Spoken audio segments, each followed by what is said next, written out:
Theory शब्द की उत्पत्ति जड़े प्राचीन ग्रीक भाषा में है। यह ग्रीक शब्द थ्योरिया से निकला है, जिसका अर्थ है देखना, to see, to observe, to contemplate. ठीक है जी। शब्द की ऐतिहासिक उत्पत्ति प्राचीन ग्रीस में उपयोग। ग्रीक दार्शनिक प्लेटो और अरस्तु ने थ्योरिया शब्द का उपयोग किसी चीज को गहराई से समझने और उसके पीछे के सिद्धांत को खोजने के लिए किया था। गुड। लैटिन भाषा में परिवर्तन। ग्रीक से यह शब्द लैटिन में थ्योरिया बन गया, जिसका अर्थ दार्शनिक या वैचारिक चिंतन था। अंग्रेजी में प्रवेश। 16वीं व 17वीं शताब्दी में यह अंग्रेजी भाषा में आया और धीरे धीरे इसका अर्थ व्यवस्थित ज्ञान या व्याख्या का एक ढांचा बन गया। वाह। वर्तमान में थ्योरी का अर्थ आज के समय में थ्योरी का उपयोग किसी वैज्ञानिक, दार्शनिक या सामाजिक संरचना के एक्सप्लेनेटरी फ्रेमवर्क के रूप में किया जाता है, जो हमें किसी विषय के को गहराई से समझने में मदद करता है। गुड। राजनीति में थ्योरी का अर्थ। राजनीति विज्ञान में थ्योरी का मतलब राजनीति को समझने और समझाने के लिए बनाए गए विचारों और सिद्धांतों का एक समूह होता है। यह हमें बताता है कि सत्ता, सरकार, नीतियाँ और समाज कैसे काम करते हैं। थ्योरी के जरिए हम यह जान सकते हैं कि राजनीति में क्या हो रहा है और भविष्य में क्या हो सकता है। Types of theory. Normative theory यह राजनीति के नैतिक पक्ष पर जोर देता है। लिखो पॉलिटिकल थ्योरी के प्रकार बता रहे हैं मार्को ना आप। हाँ लिख दो यहाँ पर कौन कौन से प्रकार है। मिटाओ इससे बेटा डस्टर से लिखो किस किस प्रकार की पॉलिटिकल थ्योरी है। मैं पकड़ लूँगा। देखो आप मिटाओ। टाइप ऑफ पॉलिटिकल थ्योरी बता रही है हंसा जी हमें।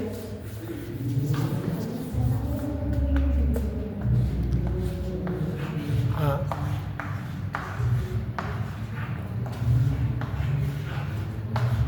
पी थ्योरी कर दो। हाँ काफ़ी है पॉल। ठीक है हाँ शाबाश।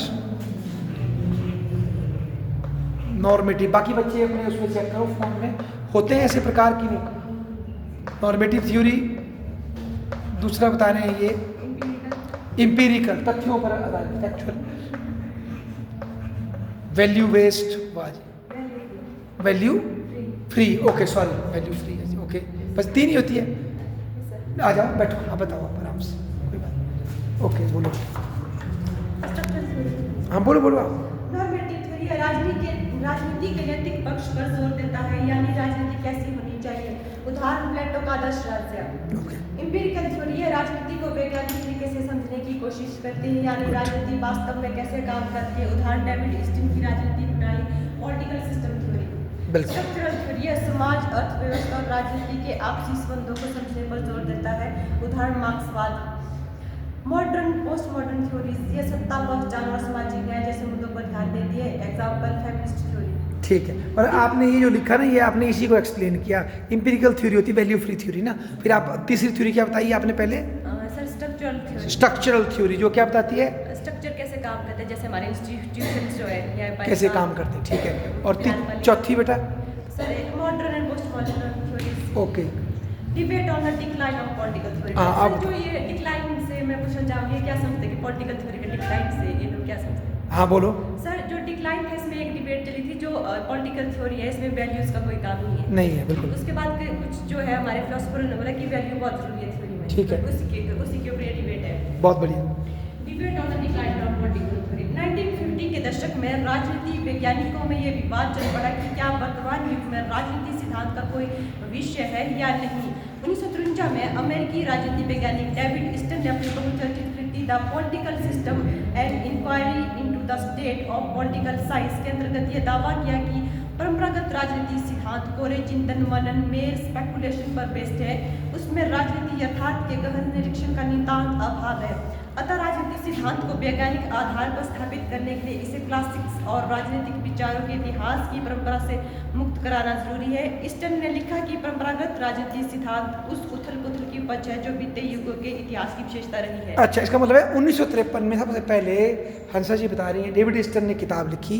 इसका नाम इन्होंने काफी लंबा चौड़ा बताया, the political system inquiry into the state of political science. हाँ ये 1953 की किताब, इसको याद रखें आप, कई बार आपको मैच करने को आ सकती है। इसने बोला कि भाई बेसिकली अभी जो हमारी पॉलिटिकल थ्योरी है उसमें वैल्यू ही है, वैल्यू फ्री और निष्पक्ष साइंटिफिक होनी चाहिए। आगे बोलो शाबाश। फिर प्लेटो पूर्व यूनान 15वीं शताब्दी के इटली, 16वीं और 17वीं शताब्दी के इंग्लैंड और 18वीं शताब्दी के फ्रांस में ऐसी उथल पुथल के कारण पॉलिटिकल चिंतन को पनपने का अवसर मिला था। समकालीन समाज में उसकी कोई रेलिवेंस नहीं है। स्टन ने यह भी लिखा है कि मार्क्स जॉन स्टुअर्ट मिल के बाद कोई महान दार्शनिक पैदा नहीं हुआ। रुको, ये बड़ी सोच रही हुई है कि जैसे आपने भी पुरानी एमए का सिलेबस में देखा होगा कि मार्क्स और मिल लास्ट विद्वान होते थे, पता है छोटी क्लास में देखा होगा आपने, उसके आगे कोई इतना बड़ा विद्वान नहीं हुआ है। तो ये भी एक कारण मानते हैं कि पॉलिटिकल थ्योरी का क्या हो गया पतन। जो मार्क्स की डैश थी अपने टाइम, उसकी जो इमेज थी, जॉन स्टुअर्ट मिल की जो महत्व था, उस तरह का ना तो हैबरमास बन सका ना फूको बन सका, मतलब उस तरह की ख्याति नहीं, मतलब वो तो एक रिलीजन ही बन गए थे उस टाइम। तो 20वीं शताब्दी में ऐसा नहीं हो पा रहा है, कोई ऐसा विचार नहीं आ रहा, ऐसी फिलॉसफी नहीं आ रही जो हर कुछ ही एक्सप्लेन कर ले। हाँ, पोस्ट मॉडर्निज्म छाया तो वो तो कुछ भी एक्सप्लेन नहीं करता, वो बोलता है कि सच कुछ ही नहीं है, तेरा सच कुछ और है, तेरा सच कुछ और है। कोई ऐसी थ्योरी नहीं आ रही जो हमको एक परम सच्चाई प्राप्त कर सके। तो पॉलिटिकल थ्योरी का क्या हुआ है, डिक्लाइन, ऐसा बोल रहा है। आगे बोलो शाबाश। पराश्रितों की तरह एक शताब्दी पुराने विचारों के साथ चिपके रहने से क्या फायदा। ईस्टर्न ने तर्क दिया कि अर्थशास्त्रवेताओं और समाज वैज्ञानिकों ने तो मनुष्य के यथार्थ व्यवहार का व्यवस्थित अध्ययन किया, लेकिन पॉलिटिकल थ्योरिस्ट ने ऐसी कोई थ्योरी नहीं दी जो हमें एक्चुअल में बता सके कि राजनीति क्या है। समझ गया मैडम मैं आपकी बात। देखो ना, ये ईस्टर्न बोलता है, अगर आप जो हमने उस दिन पढ़ा था उसका बोलते हैं, उसको पॉजिटिविज्म को लेकर के सोशियोलॉजी वगैरह ने अपनी स्टडी ला दी मानव के व्यवहार पर, और भी साइकोलॉजी ने भी मानव के व्यवहार पे लाई। हम रह गए बोला विचारों पे ही फंस के, आदर्श क्या है, सच क्या है, स्वतंत्रता क्या है। इसको छोड़ के हमें भी लोगों के प्रैक्टिकल व्यवहार पे आना पड़ेगा, हाउ पीपल बिहेव, व्यवहारवाद पे आना पड़ेगा। ऐसा ही अपना लॉजिक दे रहा है कि पॉलिटिकल थ्योरी पीछे रह गई, सोशियोलॉजी आगे निकल गई और स्टडी आगे निकल गई, क्योंकि उन्होंने विचारों को छोड़ के किस पे आ गए, आदमी पर, आदमी क्या सोचता है, ना कि पुराने विचारक ने क्या लिखा। आगे बोलो शाबाश। कुछ भी हो, ईस्टर्न ने 1.5 दशक बाद अपना दृष्टिकोण बदल दिया। 1969 में अमेरिका पॉलिटिकल साइंस एसोसिएशन के अध्यक्षीय व्याख्यान के अंतर्गत ईस्टर्न ने राजनीति विज्ञान की एक व्यवहारवादी क्रांति को एक नया मोड़ देते हुए पोस्ट फेब्रुअरी रेवोल्यूशन की घोषणा कर दी। ठीक है जी। वस्तुत ईस्टर्न ने राजनीति विज्ञान को एक शुद्ध विज्ञान, प्योर साइंस से ऊपर उठाकर अप्लाइड साइंस का रूप देने की मांग की और वैज्ञानिक अनुसंधान और समकालीन समाज की विकट के समाधान में लगाने पर बल दिया। मतलब यह कि अब ईस्टर्न ने समकालीन समाज पर छाए हुए संकट को पहचाना और निवारण के लिए राजनीतिक सिद्धांत के पुनरुत्थान की आवश्यकता अनुभव की। ठीक है, उसने गलती मानी ना, ठीक है। 1950 के दशक में राजनीतिक सिद्धांत के हाशिया पतन के बारे में जो विवाद था, उसके संदर्भ में अनेक समकालीन विचारकों ने अपने अपने विचार व्यक्त किए। अल्फ्रेड कॉबर्न ने 1953 में ही पॉलिटिकल साइंस क्वार्टरली में समकालीन समाज में न तो पूंजीवादी प्रणालियों में, न ही राजनीतिक सिद्धांत की कोई प्रासंगिकता रहेगी, न ही साम्यवादी प्रणालियों में, ये उसने अपनी किताब क्वार्टरली। ये बात है जो डिबेट है ना बेटा, उसमें सिर्फ ये नहीं है, डेविड ईस्टन, कॉबेन भी है, 2-4 बंदे और मैं नाम भूल गया, तो इसने भी क्या बोला कि आज कोई मुद्दा ही नहीं रहा। नहीं, आगे बोलो शाबाश, बोलो बोलो। पूंजीवादी प्रणालियों में राजनीतिक सिद्धांत की कोई प्रासंगिकता रही नहीं है, ना ही साम्यवादी प्रणालियों में। लिबरल डेमोक्रेसी के विचार पर आधारित है, परंतु आज के युग में लोकतंत्र का एक भी सिद्धांतकार विद्यमान नहीं है। फिर इन प्रणालियों पर एक विस्तृत ब्यूरोक्रेसी और विशाल मिलिट्री मशीन हावी हो गया है, जिससे इनमें राजनीतिक सिद्धांत की कोई भूमिका नहीं रह गई है। दूसरी और साम्यवादी प्रणालियों में एक तरह के पार्टी ऑर्गेनाइजेशन और छोटे ओलिगार्की का वर्चस्व है, अतः इनमें भी राजनीतिक सिद्धांत की कोई अच्छा देखो ये क्या बोल रहा है बंदा। वो बोलता है कि जो हमारे डेमोक्रेसी है उसमें ब्यूरोक्रेसी और मिलिट्री मशीन हावी हो गई है, जबकि जो साम्यवादी देश है उनमें पार्टी ऑर्गेनाइजेशन एक ही गुट का वर्चस्व रह गया है, इसलिए पॉलिटिकल थ्योरी की कोई रेलेवेंस नहीं रह गया है। बिल्कुल, कि दोनों, चाहे साम्यवादी देश हो चाहे पूंजीपति देश हो, वहाँ भी ब्यूरोक्रेसी है, वहाँ पार्टी ब्यूरोक्रेसी है, यहाँ पर अफसर ब्यूरोक्रेसी है, और वो फिर लोगों को शिक्षा स्वास्थ्य देते हैं, यही मुद्दा रह गया है। अब कोई बड़ी क्रांति या बड़े न्याय की बात खत्म हो चुकी है, तो पॉलिटिकल थ्योरी क्या हो गई है, फ्लॉप। कुछ ऐसी ही बात, पता नहीं मैडम ने लिखा कि नहीं, एक थे सैम्यूअल मार्टिन लिप्सेट, उन्होंने भी एक किताब लिखी थी पॉलिटिकल मैन, पढ़ना वाला, वो भी बोलते हैं कि पॉलिटिकल थ्योरी में कुछ विशेष नहीं रहा। आगे Cobban was the first to talk about the decline of political. अच्छा, पहला बंदा ये था। David Easton also talked about the decline of political theory. Peter Laslet and Robert Dahl asserted that political theory is dead. किसने बोला ये? Laslet और Peter Laslet, Robert Dahl. इन्होंने भी कहा कि political theory क्या हो गई है? Dead. What is political connected with politics and government or interested in politics? The term political is associated with antiquity, art. Aristotle said that man is by nature a political animal. अच्छा. इन इस coat को क्या था reference? अच्छा, इस coat को, ठीक है। और बस और विचार तो नहीं कोई? हाँ बोलो बोलो, कोई विचार बताओ। और कौन कौन थे इस डिबेट में? 2 तो आपने बता दिए, एक बोला आपने डेविड ईस्टन, और पहला वाला बोला आपने कोबेन, और भी शाबाश बेटा बोलो कौन कौन और, लास्लेट बोला, लास्वेल बोला आपने। In political science quarterly, he wrote that in किसने बोला ये? Coben ने sir. अच्छा हाँ। In contemporary society, political theory has no relevance either in capitalist system or in communist system. Alfred Coben mentioned 3 factors behind the decline of political theory. राज्य की गतिविधियों के दायरे का unrestricted expansion. ठीक है, The totalitarian control of bureaucracy over all the activities of society. Beautiful. Creation of large-scale military organization. Key works of Alfred Coben are Political Science Quarterly 1953. देखो इसने बोला कि पॉलिटिकल थ्योरी के डिक्लाइन के 3 कारण बोले ना आपने। पहला क्या बोला इन्होंने? Alfred Coben mentioned 3 factors behind the decline of political theory. One is unrestricted expansion of the state activities. रुको, कौन बताएगा? ये बोल रहे हैं कि भाई 20वीं शताब्दी में क्या हुआ, राज्य का जो दायरा था ना वो इतना बढ़ गया, परिवार से सब जगह पहुंच गया कि अब पॉलिटिकल थ्योरी का कोई महत्व ही नहीं रहा। मानते हैं आप इस बात को? क्या मतलब है, क्या बोल रहा है ये बंदा? इससे पॉलिटिकल थ्योरी का डिक्लाइन क्यों हुआ? आप बोल सकते हो? ये बोल रहे हैं कि 20वीं शताब्दी में राज्य का जो दायरा है वो परिवार के अंदर चला गया। फॉर एग्जाम्पल कि भाई पति पत्नी के बीच में क्या अधिकार होंगे, बच्चों के क्या अधिकार होंगे, वहाँ भी घुस गए। और बताओ, स्पेस में चला गया, हर मुद्दे पे जा रहे हो आप। क्लोन बना सकते हैं, नहीं बना सकते। तो इससे पॉलिटिकल थ्योरी का पतन हुआ। कैसे, क्या सोचा होगा उन्होंने? सर क्या सोच रहे थे वो? पॉलिटिकल थ्योरी का विस्तार होने से या राज्य के कार्य का विस्तार होने से पॉलिटिकल थ्योरी का पतन कैसे हुआ? क्या बोलना चाहते थे वो आदमी? गेस तो करो, अज्यूम करो, करे कोई गेस? आप बोलो, आपने लिखा है। कैसे राज्य के दायरे का विस्तार होने से पॉलिटिकल थ्योरी को नुकसान कैसे हुआ? सर जब राज्य के कार्य का विस्तार हो गया तो फिर कुछ ना कुछ तो हुआ ना। हाँ आप बोलो भाई, कोई बोलेगा राज्य का कार्य विस्तार हो गया, पॉलिटिकल थ्योरी के पतन को क्या क्यों हुआ? बोल सकता कोई? शायद उसका मतलब ये हो गया कि पहले के जो महान विचारक थे वो राज्य में न्याय और वो मतलब इसमें इतने डिक्लाइन हो गया सर पॉलिटिकल थ्योरी में। हैं? वैल्यूज का डिक्लाइन हो गया। नहीं बेटा समझ नहीं रहे। प्रश्न क्या है? पहला प्रश्न है कि राज्य के दायरा बढ़ने से, राज्य का कार्य बढ़ने से पॉलिटिकल थ्योरी का डिक्लाइन कैसे हुआ? सर ने एक बात बोली, क्यों बोली होगी इस प्रोफेसर ने? उसने इसलिए बोली, मेरे को ऐसा लगता है जब इतने इश्यूज पड़ जाएंगे ना तो उनको इकट्ठा करके एक यूनिफाइड थ्योरी बनाना क्या हो जाएगा आपके लिए? मुश्किल। डाइवर्सिटी इतनी आ गई, ठीक है ना? तो मतलब उसमें इतने कन्फ्लिक्ट आ गए कि आप उनको जोड़ करके एक यूनिफॉर्म थ्योरी नहीं बना पा रहे। बहुत विस्तृत हो गया वो, उसको कंपाइल करना क्या हो गया? मुश्किल हो गया। एक कारण ये। दूसरा क्या बोला मैडम आपने? The totalitarian control of bureaucracy over all the activities of society. ठीक है, कोई भी राज्य हो, चाहे चाइना हो, भारत हो, क्या बोलते हैं और क्या होता है, अमेरिका हो, कोई भी देश हो, वहाँ सब जगह बेटा नौकरशाही की क्या हो गई है? स्थापना। चाहे वो पार्टी के बेस पे आए, चाहे टेस्ट निकाल कर आए, चाहे प्राइवेट कंपनी को दे दो काम, आप जैसे कि हमारे जो साइबर कैफे होते हैं उनको दे दो काम, है तो वो ब्यूरोक्रेसी। तो जीवन के हर क्षेत्र में ब्यूरोक्रेसी का क्या हो गया? काम। और वो हर काम के लिए काम करती है, जीने से मरने तक, शिक्षा तक सब काम करती है। जब सबका काम सब तरह से हो रहा है तो क्या पॉलिटिकल थ्योरी, क्या डिबेट करनी, क्या फ्रांस की क्रांति की चर्चा करें जब सबका काम हो रहा है? और उसके लिए हमने बंदे भी बिठा दिए।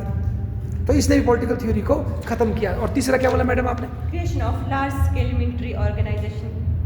मतलब सभी जगह बड़े स्तर पर मिलिट्री बन चुकी है। तो मेरे ख्याल से इसमें बोलता हूँ ना कि क्रांति कैसे करेंगे आप, विरोध करना मुश्किल है, कुछ ऐसा बोला होगा उन्होंने। आगे बोलो, शाबाश। अल्फ्रेड कोवन के की वर्क्स, अच्छा। Political science quarterly 1953, Rousseau and the modern state 1934, the decline of political theory 1993। 1993। अच्छा, ये किताब है इनकी लास्ट में 1993 की। 53 बेटा 1993। 3 में भी लिखी है उन्होंने, डिक्लाइन ऑफ पॉलिटिकल थ्योरी। अच्छा शाबाश। और कौन सा विद्वान है बेटा? फिर डेविड ईस्टन की बुक्स। अच्छा बताओ। The political system 1953 and approach to the analysis of political system 1957, 8 city study of child political socialisation. ठीक है। और कोई नहीं है पॉलिटिकल इस डिबेट में, बस ये 3 ही बंदे हैं ना, तो उनके नाम पढ़ो बेटा। कौन कौन है विद्वान? और कौन कौन है? वो तो नहीं, एक जर्मिनो था, एक हाँ पढ़ो, क्या बोलता हूँ बताओ। Seminal book beyond ideology the revival of political theory. हाँ ये बताओ ना बेटा, जर्मिनो दांते। देखो ना बच्चों, किताब का नाम क्या है? Beyond ideology the revival of political theory. लिखो उस किताब का शॉर्ट में नाम लिखो, बियॉन्ड आइडियोलॉजी। इनके पास सामान बहुत है पर इनको थोड़ा सा वो मसाला बहुत है, सब्जी थोड़ी सी बनाना मुश्किल हो रही है, ये बनानी पड़ेगी सब्जी बढ़िया करके। बियॉन्ड आइडियोलॉजी, क्योंकि हमारा टॉपिक है मेन पॉलिटिकल थ्योरी की डिबेट क्या थी, ठीक है ना। हाँ, तो इसमें एक बंदा और भी घुसा है, कौन? जर्मिनो दांते। शाबाश बेटा। Beyond ideology the revival of political theory. अब बताओ इनकी मेन थीम क्या है, ताकि बंदे को पता लगे। ये जो डिबेट 1950 में हुई, इसमें 5-6 बंदे थे, वो आपस में क्या डिस्कस कर रहे थे। बोलो बेटिया, शाबाश। ये बुक ने 1967 में लिखी थी। गुड। इसमें उन्होंने बताया कि 1967 में, थोड़ी लेट। अच्छा बोलो। हाँ, मैं बताया कि 19वीं सदी के अधिकांश समय और 20वीं सदी की शुरुआत में राजनीतिक सिद्धांत के पतन के 2 मुख्य कारण थे। बोलो। कांटेज पॉजिटिविज्म और हेजीमनी ऑफ पॉलिटिकल आइडियोलॉजी। अच्छा देखो, एक तो कांटे का पॉजिटिविज्म और हेजीमनी ऑफ पॉलिटिकल आइडियोलॉजी। बोलो भाई, इसको एक्सप्लेन करो। ये नहीं करेगी, पहले आप लोग करो। कांटे का पॉजिटिविज्म क्यों जिम्मेदार था पॉलिटिकल थ्योरी के गिरने के लिए, फिर आपको ही पकड़ेंगे। बोलो, अगस्त कांटे का पॉजिटिविज्म क्यों जिम्मेदार था? और दूसरा बोला हेजीमनी ऑफ पॉलिटिकल आइडियोलॉजी। कोई करेगा एक्सप्लेन? पॉलिटिकल आइडियोलॉजी और पॉजिटिविज्म क्यों जिम्मेदार थे पॉलिटिकल थ्योरी के डिक्लाइन के लिए? और हमने तभी पढ़े ये सब। कोई बोलेगा, जोड़ सकता है जो पढ़ा हमने? जी मैडम, पॉजिटिविज्म क्यों जिम्मेदार था पॉलिटिकल थ्योरी के डिक्लाइन के लिए? क्योंकि पॉजिटिविज्म ये मानता है बच्चों, जो हम इंद्रियों से प्रूव कर सकते वही सच है। बेवरलिज्म का पिता है ना वो, कि जो आप इंद्रियों से प्रूव कर सकते वो सच है, वैल्यू इंपॉर्टेंट नहीं है। जबकि पॉलिटिकल थ्योरी के लिए वैल्यू भी क्या है, जरूरी। फिर बोला इन्होंने हेजीमनी ऑफ पॉलिटिकल आइडियोलॉजी। जो कोई बात नहीं, ये जो मार्क्सवाद, समाजवाद, पूंजीवाद, जो वाद, उदारवाद आए, इन वादों ने आपको ये बोला कि जो हम बता रहे वही सच है। अगर हम ये मान लें कि मार्क्सवाद ही सच है, तो पॉलिटिकल थ्योरी की जरूरत क्या है? पॉलिटिकल थ्योरी का तो काम है जो बोल रहा है मैं सच हूँ, उसको भी डिकोड करना। तो पॉलिटिकल आइडियोलॉजी ने, एक दिन हमने बात भी की थी, पॉलिटिकल आइडियोलॉजी और पॉलिटिकल थ्योरी में क्या फ़र्क है बताओ? भूल गए शायद। पॉलिटिकल थ्योरी और पॉलिटिकल आइडियोलॉजी में क्या फ़र्क है, कोई बोलेगा? लो बेटे, थैंक यू ना। देखो बेटा, पॉलिटिकल थ्योरी आपको बोलेगी हमें ऐसा लग रहा है और इसके समर्थन में ये फैक्ट है, और अगर हम गलत हैं तो आप हमें करेक्ट कर सकते हो, ठीक है ना।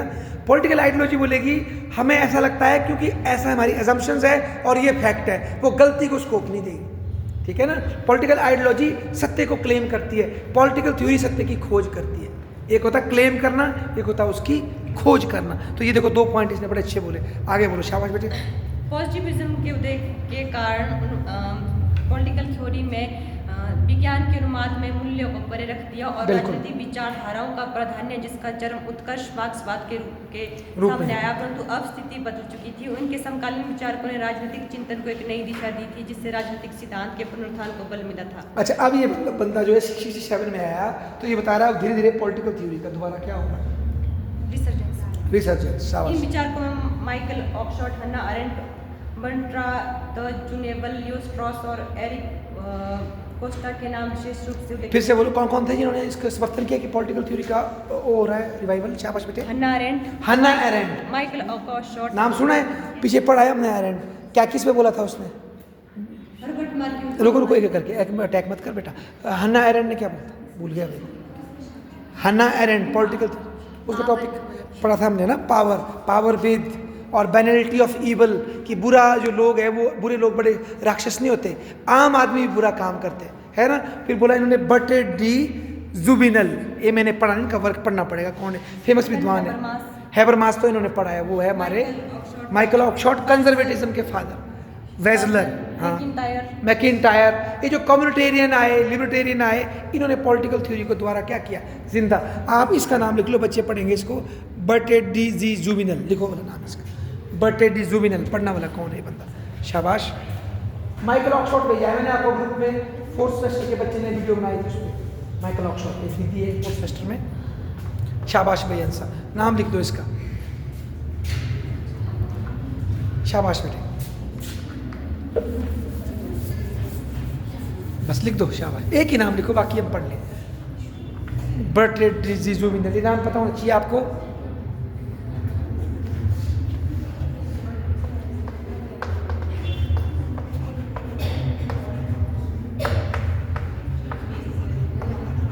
शाबाश, बैठो जुबिनल, ठीक है ना।